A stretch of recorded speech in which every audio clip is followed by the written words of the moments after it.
Here's what nobody told you about sleeping after 60. If you keep waking up at 3 a.m., it's probably not insomnia. When we were younger, sleep came without thinking. You'd lie down, and within minutes you were gone. But after 60, your body's internal clock physically rewires itself, and most doctors never explain what that actually means for your sleep. The deep, restorative sleep that used to come so naturally, it gets shorter, lighter, easier to break. And here's what most people never realize. The biggest thief of your sleep is not pain, it is not stress, it is not even age. It is something you are almost certainly doing every single evening. Something so ordinary, so familiar, you would never suspect it. And tonight, you will probably do it again. The best way I can show you exactly what I mean is through someone just like you. Meet Jeanette. She is 72 years old. She lives alone in a small, quiet house.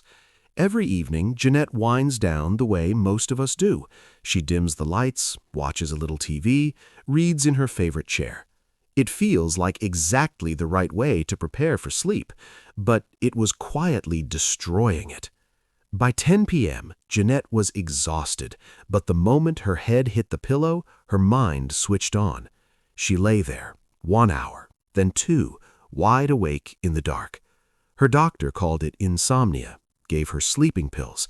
They helped for a while, then they stopped working altogether. And every single morning, she woke up feeling foggy, heavy, and older than she actually was. What Jeanette didn't know, and what researchers have only recently begun to understand, is something that changes everything. There is a gland in your brain roughly the size of a grain of rice. It sits quietly at the center of everything, producing your body's most powerful natural sleep signal. And what was shutting it down every night shocked the scientists who studied it. It was not Jeanette's age, it was not her health, it was not stress. It was something she was doing every single evening, something so ordinary, so familiar, that she never once thought to question it. Something hiding in plain sight, in every room of her home. And the moment she understood what it was and made one small change at 9 p.m., her sleep shifted within days. Not weeks, days. Jeanette's story will make complete sense in just a moment, and so will yours. There are 3 things quietly stealing your sleep every single night, and by the time we reach number 3, you will already know exactly what to do tonight. Number 1. Blue light after dark. Every screen in your home is sending your brain one message after dark. It is still daytime. Stay awake.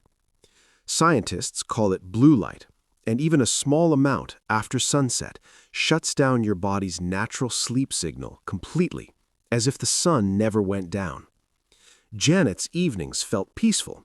Her chair was soft, her home was quiet. But the gentle glow of her tablet and the lamp beside her chair were sending her brain entirely the wrong message. Her body was exhausted. Her brain thought it was noon. Number 2. Eating too late. Your body needs to be slightly cool to fall into deep sleep. But when it is busy digesting a full meal, it stays warm, alert, active for hours after you close your eyes. Meet Michael. He's 68, retired engineer. He had accepted 2 a.m. as just his life now. He stopped expecting anything different. Every night, he ate dinner at 7:30, went to bed at 10, and woke up hot, wide awake, staring at the ceiling. He shifted dinner to 6 p.m., added a small light snack at 8 if he was hungry.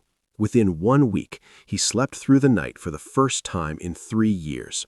One small change, enormous difference. Number 3. No wind-down signal. Your brain cannot stop like a light switch. It needs a runway, a long, gentle slowdown before sleep can arrive. Most seniors go straight from a full, stimulating evening, screens, news, conversation, activity, directly into bed, and then wonder why the thoughts keep racing. Meet Layla. She's 74, grandmother of 5. Every night she read on her phone right until the moment she closed her eyes. It felt calm, it felt like winding down, but her mind buzzed for a full hour after she put it down. Her daughter suggested one small change: swap the phone for a physical book, any book, in a dim room for 30 minutes before bed. Layla laughed, said it would never work. 3 nights later, she was asleep before she finished a single chapter. Your brain just needed someone to tell it, the day is over, it's safe to rest now. If this is already making sense to you, tap the like button right now. It tells me these conversations are worth continuing, and it helps this reach another senior who needs to hear it tonight. And now, here it is, the one thing. At 9 p.m. tonight, turn off every screen in your home, every television, every phone, every tablet. Then dim your lights or switch to a single warm lamp.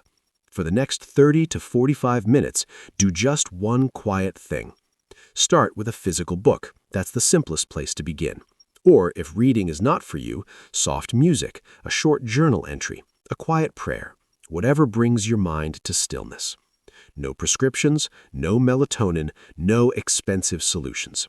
Just your body doing exactly what it was designed to do the moment you stop blocking it. A Stanford researcher discovered this almost by accident. Seniors who eliminated screens and bright light after 9 p.m. fell asleep an average of 47 minutes faster within just 2 weeks, not because of medicine, because of darkness and quiet and simply giving the body permission. Janet tried it, not reluctantly this time, but with real hope for the first time in years. Within 4 nights, she was asleep before 10:30. Within 2 weeks, she was sleeping 6 uninterrupted hours. She called her daughter the next morning and said, "I feel like myself again." And friend, that's exactly what you deserve to feel. You've spent so many years caring for everyone around you, your children, your grandchildren, your home, your community. Tonight, it's your turn. You deserve deep, peaceful, healing sleep. You deserve to wake up tomorrow morning feeling rested and ready for another beautiful day. So start tonight, just this one small thing. At 9 p.m., put the phone down, turn off the screen, dim the lights, and let your body remember how to rest. If this felt helpful to you today, hit the subscribe button for more videos on healthy living for seniors. Leave a comment below and tell me, what time do you usually turn your screens off at night? I read every single one, and I would genuinely love to hear from you. Take good care of yourself.